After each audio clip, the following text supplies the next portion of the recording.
Welcome back. I'm Kim Bailey. She's Fuliana Osborne, and this is Inside Exec.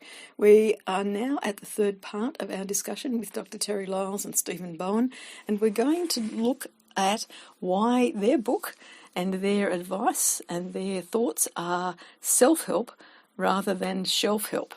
And actually, they don't think it's self-help. They think it's something else again. So let's hear what they've got to say. Well, that's why I love chapter 8 when we talk. It's one of your questions. I don't want to ask it for you, but it's like, why do you do this? Like, I mean, like, what is, listen, it's like, why is it not self-help? How do you get it to like self-care, self-actuation? And we call that Goya, Goya. And it's in chapter 8. And not to be crass, but it literally means get off your ass. It's just like, do something. Just fail forward. Yep. And I learned a really hard lesson over 38 and a half years of living with a special needs son who was in a wheelchair, never spoke, never walked, diapered and fed as an infant, passed almost 2 years ago now. And I learned how to serve greatness by surrendering to something I couldn't fix. Mm-hmm. It had to fix me. I had to learn how to not be what I thought I was, to become something that invaluable I didn't know that I could be. And that life lesson, like Steve said, with business and life, we all have our learning incubators that teach us how to be humble, how to be respectful, and how to become invaluable. And that's the stories we shared in here. Is whatever your story is, live your story. Don't be ashamed of it. Live your story, live out loud, and live like there is no tomorrow. That story, Terry, I don't want to put any words in your mouth or express something you don't want to express, but I've heard you talk about it many times. So I'll give a quick synopsis for those out there that might not understand.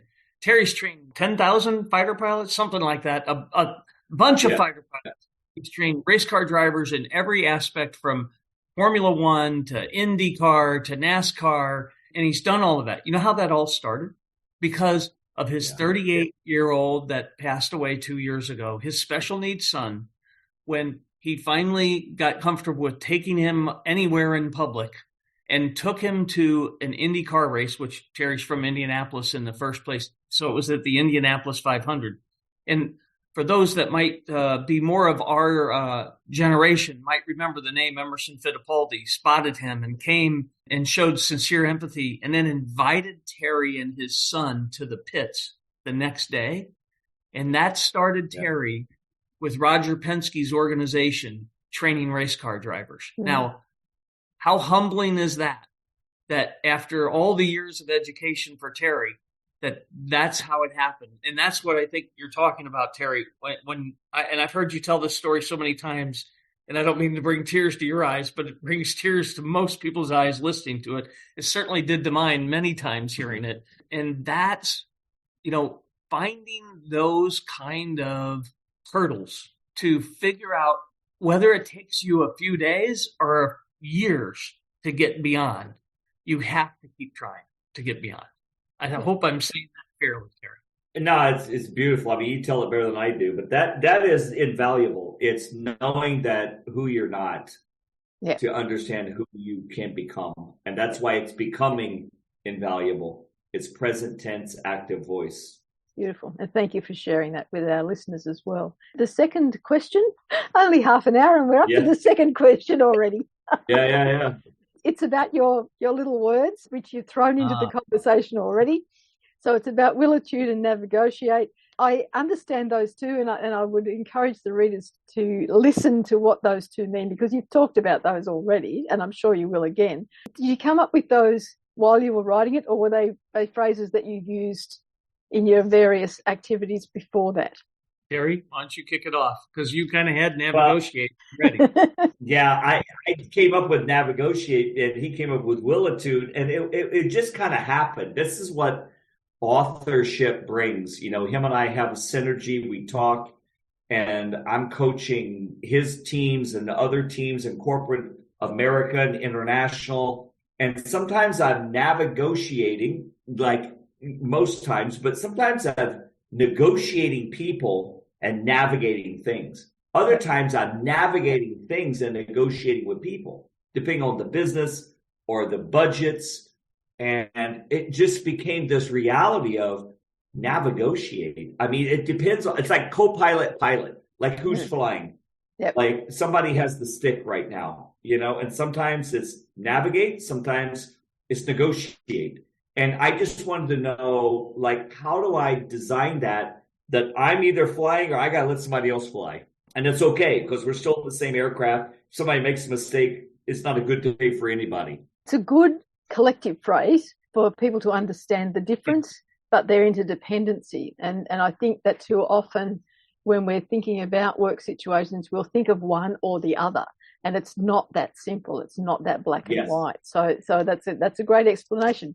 Willitude, Steve. Let's go. What happened out of that, Kim? What happened out of that? Steve, go ahead. Go ahead with yours. Yeah, when Terry and I were sharing and having this discussion around negotiating people and things, and which way does that happen? I said, Terry, you just solved the problem I've been trying to figure out for years. 30 years ago, in the world of human resource management and training and development, people commonly used knowledge, skills, and attitude. What do you need to know to do your job? What do you do with what you know? And how do you feel about what you do? But somewhere along the line, the word attitude kind of became, and that's not so, I hate to use the term politically correct, but it's the only one I can think of. Yep. I never really understood it. And then they tried to use this word willingness. Okay. But attitude kind of changed in context over the years, as did another word, fortitude, where fortitude used to be like, 1,000 years ago, it was about physical strength. Fortitude today is really looked at as mental strength. Most people think of it that way, at least in English-speaking Western world anyway. So I said, here it is. Will, and whether you want to use fortitude, which is what we chose, or attitude, willitude, we put the two words together. And then it took us, what, Terry, about 2 weeks or so when we went back and forth and we landed on this phrase, develop the willitude to negotiate success, which means you have to have the drive, the stamina, the knowledge and skill sets to deal with people and everything you encounter. And that's how we ended up in that with that phrase. Yeah, I guess my reaction to the willitude one is that it's a much stronger word than any of the other individual words that brought it together. Yeah. It has more power. There's something about it. Sure. I picked up on a post the other day. I've never had this happen in my life. I'm not a very social media savvy person. I picked up on a post the other day that I really loved. It was this story about the woman. I won't go into the whole details of it, and I put it out and I said, here's an example of having the willitude along with the ability to negotiate your success. And that's all I said. Got 2,000 impressions in like 3 days. And I was like, what? You're like, what? You're like, did you make those words up or yet? Yes, we did. And they're now in the English language because we published it. That's yes, right. We did. And they're our words. They're trademarked. Yeah. My 10-year-old will read them 20 years from now. I go, my dad was crazy, but you know what? He made up a word with this guy named Steve. So we all made up words, Have you got any others that you're working on or that you've come up with? Any other words or any other books? Any other words? We'll just go words. Yeah, we got words. Now, I think of a word in every book, like stressology was in my book, Good Stress. Yeah, so stressology, the study of stress and how to appropriate. There's one that's one of my favorites. Terry picked up on Goya, which was something he had seen and read about and taught myself and my team about that, he had gotten from somewhere else. And there's another one in the book. I call it the Yuri key. And it's actually not by me. It's by another gentleman that wrote a book. He was an acting coach. Okay. And the letters are URY. And what it's there to remind you of is you are why anything happens. Okay. In your life. So that's the first part of it. But it's also there as a way to say you're up, relaxed, and yes. And the way this coach taught his actors and actresses to get there is to come up with that 30-second video in your mind, and you might have a couple of them, that you were at your absolute best. You were in the zone. You were performing at the top of your game, no matter what that was. Get that video, play it in your mind, get it locked tight. Do not share it with anyone else. Because if you were to share it and they say, I don't think that's so great, they just ruined the video for you, right?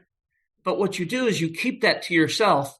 And before you walk into that significant presentation, to that performance that you've been looking forward to doing and working so hard to practice for, right? Whatever it is, a musician, whatever it is, then just before you walk on that stage, you play that 30-second video in your mind to remind yourself you are why, and put yourself in a state of mind of you're up, relaxed, and yes.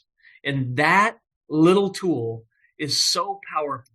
And that came from a gentleman by the name of Ken Delmar. To mention his name, his book's no longer in print. But I just found it fascinating. Now, what was I doing? Because I've seen some of your other stuff, Kim. What was I doing reading a book about acting when I'm in sales and consulting? Well, because we all have to be able to learn skills from different venues and different viewpoints in order to really be able to perform them at a level of 9 or 9.5. I don't think there's any 10 in the world on anything. There's just 9 and 9.5. Well, you've always got to be striving for something. So, we'll keep striving for the 10. When Steve gives us a 10, we'll know we've made it. Well, you get a 10, that's a big, and these are the things that Steve and I talk about. So I love the word confidence as an example. And we talk about this in the book. Confidence or convince. That means you have to con yourself into believing something that you're probably not. We've all had con people that conned us into doing something. How can you con yourself into believing that you are invaluable? Which means I'm going to believe in me more than I believe in what other people say to me, and I'm going to go sell it. And I may not have all the proof. I'm going to go sell it because I believe in me that much. My energy, my acumen, and my ability will show that and prove that. So it's these words that are very powerful that we share within the book and with these stories, these 9 spotlights that were incredible people for us. I mean, all the podcasts we did with them, we're launching all this. It's coming out on audio. We're putting it into Spanish. We're just very in becoming invaluable in whoever you are. One of the stories that brings to mind from our book is a gentleman by the name of Dan Clark. And if I have my page numbers right, Terry, maybe you can help me out here. I think I think he's 40 something, but I'm just drawing a blank right at the moment. You'll help me out. Dan is at the end of the second chapter. And Dan Clark, 48. He's page 48. 48. I was close. I just couldn't quite pull out the 8. You were chapter 2. So we tell them all they have tattoos. So their page number is their tattoo. We have 9 people. It's like you got to tattoo that. That's your number. Dan Clark's story is one of the most amazing human stories I've ever heard. I'll try to do quick summary and still do justice to it, which is hard to do both. Dan encountered cancer as a young child, 8 years old, I believe, 8 or 9 years old. He overcame that. Yeah. He went on to become a very good athlete in high school. He made it to the college ranks. He played college football. The Oakland then Raiders, now the Las Vegas Raiders, but the Oakland Raiders had told him they were taking him as their first round draft choice. That would be the 3rd pick in the NFL draft. Okay. On a practice day before the last 2 games that he had as a senior, he had a head-on collision with one of his teammates in a normal drill, and it literally paralyzed him from the neck down. He then saw 16 different doctors because he decided he was going to find a way to walk again. And every doctor until the 16th had told him, I don't think you're ever going to walk again. But the 16th doctor said, there might be a way we can pull this off. He ends up telling this whole story to football teams and to, I'll use your term, nonprofit organizations in many different venues, right? In many different venues. And he happens upon Zig Ziglar, maybe one of the biggest speaking names of all time. And Zig Ziglar took him under his wing. And today, Dan is one of the top 10 and in the Hall of Fame of worldwide speakers. And his journey was not a straight line. In fact, it had some serious valleys in it. It's just an amazing. And if you meet him, you just can't even believe, how can he be so positive after going through so many difficult, and these things didn't get dealt with in a matter of days or weeks. These things got dealt with years. It took him. That's what I think of when I think of people who really want to help themselves become invaluable. They have to really realize this is a journey of years. This is a journey of practicing, reading, learning, writing it all down, making sure you revisit it every week, every day of your life, and keep getting a little better. And guess what? You're going to fail at a lot of it. Maybe, I always like to say, I failed at a lot more things than I succeeded at. And I really honestly believe that. I think too, what it shows is that you don't know where the journey is going to take you. That I can't imagine that as a prospective football player, he thought that his career would be in public speaking or in motivational speaking. He might have thought that might come after he retired and, might be part of what he does. But it's just interesting that we don't limit ourselves to what we think is the path that we should follow, or that should be the goal, that there are other opportunities, and to take the opportunities when they present themselves, or to work towards finding out whether it is an opportunity or not. Fabulous. Thank you. And that is becoming invaluable. It's realizing that our life goes through variations, high school, college, work, retirement, marriage, remarriage, birth of a child, death of a child. I mean, it can go from everywhere, but how do you sustain invaluable? It's interesting too, because when I was working and that comes down to a quality that we believe about ourselves. When I worked in the corporate world in human resources, I used to talk to people about, you will have 3 distinct career changes in your lifetime that are complete turnarounds from anything you've ever thought about before. And they would look at me like askance. And then years later, I would see them and say, oh, well, I did this and I did this. And I never thought about applying it to myself. And when I got to a point where I decided that I didn't want to do human resources anymore, and I thought, I have no idea what I'm going to do. I've done all this all my life, and didn't even think back to how I got to human resources in the first place, because I trained as an architect. I worked as an architect for a little period of time, but it was hard going because it was the 70s and I was the only woman in the class and the only woman in most of the companies that I went to. What happened at the time was that one organisation decided that I was very good at public speaking and that I would be very good at training the other staff to be able to present the projects and those sorts of things. So I moved into that because it was comfortable. I knew what I was doing. I didn't have to fight every day for my professional worth. And that led to the human resources. But when I got to the end of the human resources, I thought, what'll I do?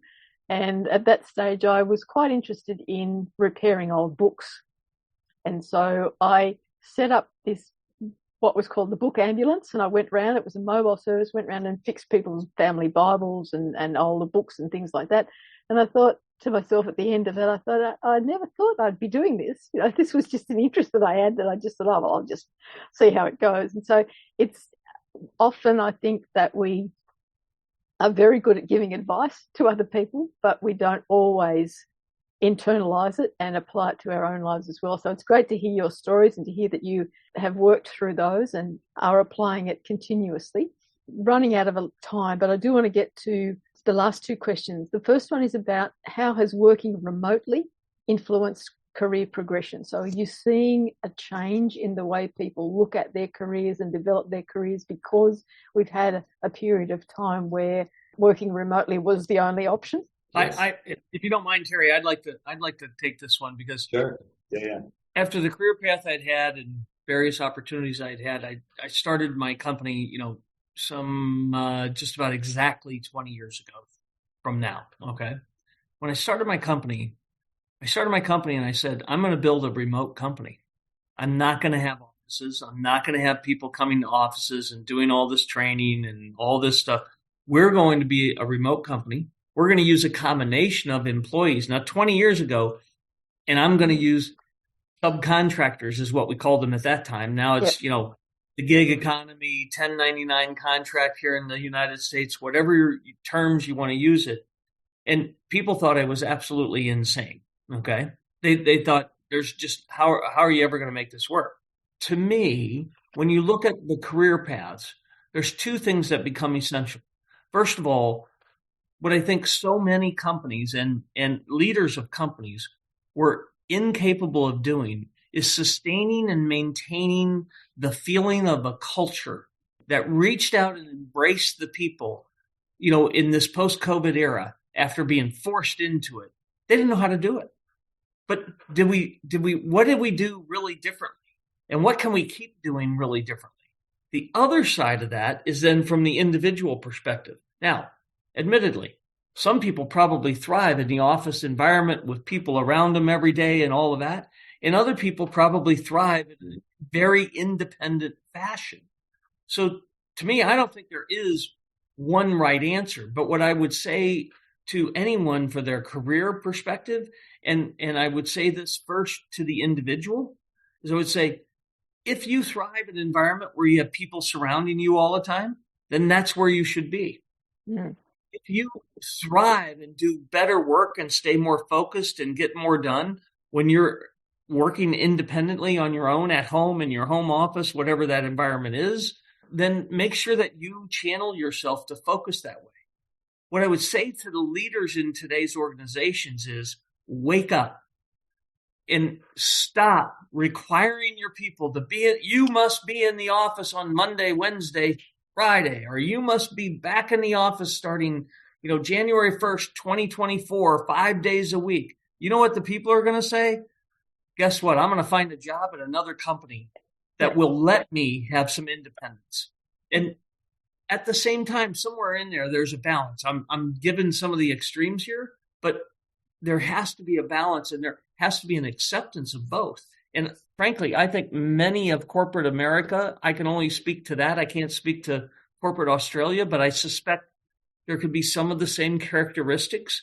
And when you look at the makeup of the boards of those companies, they don't even know how to spell a dispersed, independent, decentralized organization, right? No. So that's my input, is find the environment you can thrive in, whether that be working for a big corporation independently or in a big office. It doesn't matter. You got to find that for yourself. It's kind of like what we're saying about you've got to invest in yourself and know yourself really well. And that's the part that makes you invaluable, because you're identifying what is going to work for you. 100%. All right, our last question, which we probably covered in some ways, was about how can our listeners make your book self-help rather than shelf-help. And shelf-help is a term that we use here about, and I'm going like that because there's 2 bookcases out there that my partner has that are full of shelf-help. Well, a shelf is just a holding place for a book you haven't read yet. So we're just trying to stay on top of that book reading list. And not just because we wrote it, it's because we think it has value. Becoming invaluable was really the passion of what we did. And it's really not, we don't really consider it, or I don't, Steve, you could say differently, but not a self-help. It's like, just be you. Mm-hmm. Be you with a plan. And our book is about putting a plan together for you to become invaluable every single day. And it's really a simple read. I mean, it's not really complex. It's not profound. I mean, Steve is more profound than I am. It's not about being profound. It's more about just like, wow, if I just did these 1 or 2 or 3 things, I could change my life. Yep. That's what we're about. Just in talking about that, do you find commonality with people who have read it, who have used it, or you've worked with?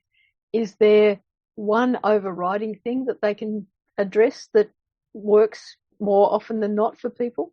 I don't know if we have enough.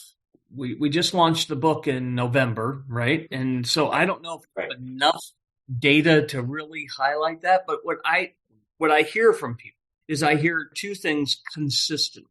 This is like the most practical thing I've ever read about, trying to achieve whatever you're trying to achieve. And I said, well, thank you very much, because that's the chord we hope to strike.